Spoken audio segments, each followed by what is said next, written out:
Hello बच्चों, अब हम करेंगे question number 12। Abhay borrowed 16,000 at 7 whole number 1/2% पर एनम सिंपल इंटरेस्ट। यानी अभय ने बोरो किए हैं 16,000 रुपीज़ सिंपल इंटरेस्ट पे और रेट आपको गिवन है। ऑन द सेम डे ही लेंट टू दी गुरमीत, यानी अभय ने बोरो करके गुरमीत को सेम डे दे दिए हैं। सेम रेट है, रेट आपका सेम लगेगा, बट कंपाउंडेड, ये सिंपल इंटरेस्ट पे नहीं कंपाउंड इंटरेस्ट पे इन्होंने दिया है।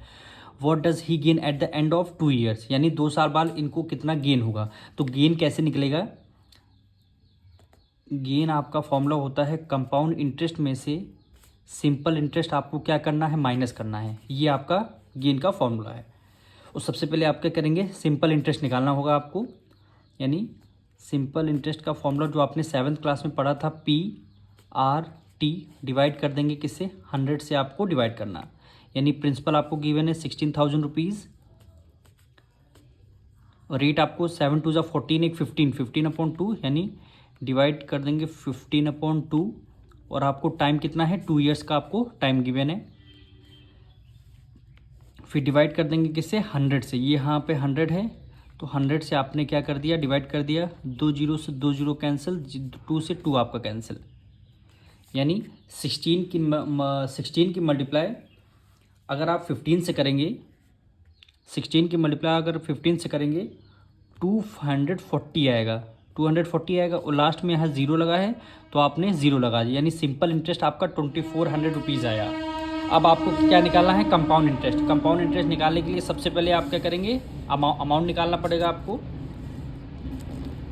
तो अमाउंट इज इक्वल टू होता है principal bracket 1 plus rate upon 100 की पावर n हो जाएगी। n में क्या आ जाएगा, टाइम आ जाएगा। प्रिंसिपल आपका कितना गिवन है, 16,000 रुपीज़। 1 प्लस रेट आपको कितना गिवन है, रेट गिवन है 15/2, यानी रेट आपको कर लेंगे 15/2 कर देंगे। फिर मल्टीप्लाई में आपका 100 आ जाएगा और पावर n का मतलब है 2 ईयर्स, यानी कितने ईयर आपको देने हैं, 2 ईयर्स आपको देना है।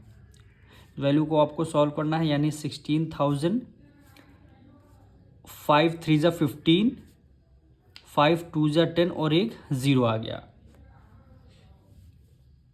ये आपका ज़ीरो आ गया। फिर अभी अब देखिए 20 की मल्टीप्लाई 1 से करेंगे, 20 1 जा 20, 20 में 3 ऐड करेंगे कितना हो गया, यहाँ पे 2 2 जा 4 हो गया। यानी आप एक बार ऐसे लिख लीजिए, 1 प्लस 3/2 2 जा कितना हो गया, 4, 40 हो गया की पावर यहाँ पे 2 आ जाएगी। अब एक बार और लिख लीजिए, यानी 16,000 मल्टीप्लाई 40 की मल्टीप्लाई 1 से, 40 1 जा 40, 40 में 3 ऐड करेंगे कितना हो गया, 43 डिवाइडेड बाय 40 हो गया। और पावर कितनी है, 2 है, तो इसको हमें 2 टाइम्स लिखना होगा। 43/40 हो गया। 10 10 10 से 10 कैंसिल हो गया। अब 4 से करते हैं, 4 1 जा 4, 4 4 जा 16 और ये 0 लग गया। फिर 4 से करते हैं, 4 1 जा 4, 4 1 जा 4, फिर आपका 0 लग गया। फिर आपको 43 की मल्टीप्लाई 43 से करनी है, यानी यहाँ पे मल्टीप्लाई करके देख लेते हैं। 43 की मल्टीप्लाई 43 से, यानी 3 3 ज़ा 9 और 3 4 ज़ा कितना हो गया, 12।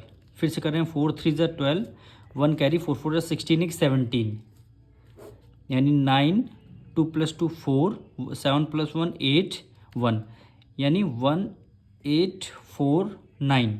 अमाउंट कितना आ गया, 1849 आ गया। तो आपका वो लास्ट में क्या है, ज़ीरो, यहाँ पे 10 था, ज़ीरो है तो लास्ट में आपने ज़ीरो लगा दिया, यानी अमाउंट आपका आ चुका है। अब आपको क्या निकालना है, कंपाउंड इंटरेस्ट निकालना है। तो कंपाउंड इंटरेस्ट का फॉर्मूला होता है, compound interest is equal to amount में से आप क्या करेंगे, प्रिंसिपल को माइनस कर देंगे। अमाउंट में से आपको क्या करना है, प्रिंसिपल को आपको माइनस करना है। अमाउंट कितना आया, 18,490 रुपीज़, माइनस करेंगे प्रिंसिपल। प्रिंसिपल आपको कितना गिवन है, 16,000 रुपीज़। 16,000 रुपीज़ आपको गिवन है। यहाँ पे आएगा 490, 18 में से 16 गया, कितना आएगा, 2 आएगा, 2490। ये आपका कंपाउंड इंटरेस्ट आ चुका है। अब आपको क्या निकालना था, गेन कैसे निकलेगा। हमें सिंपल इंटरेस्ट भी पता है 2400 रुपीज़ है, अब हमें कंपाउंड इंटरेस्ट भी पता है, तो हमारा क्या निकल के आ जाएगा, गेन निकल के आ जाएगा। तो यहाँ पे हम गेन निकाल लेंगे। Gain is equal to compound interest minus simple interest. Compound interest आपका कितना है, 2490 में से 2400 आपको क्या करना, माइनस करना है। 2490 में से 2400 आपको क्या करना, माइनस करना है। तो अब इसको क्या करेंगे, 2 में से 2 गया 0 आ गया, यानी वो 4, यानी 90 रुपीज़ आपका क्या हो गया, गेन हो गया। यानी 90 रुपीज़ आपका गेन आ जाएगा जब कंपाउंड इंटरेस्ट से सिंपल इंटरेस्ट आपको माइनस करना होगा। और यही हमारा आगा आंसर होगा। मिलेंगे नेक्स्ट वीडियो में।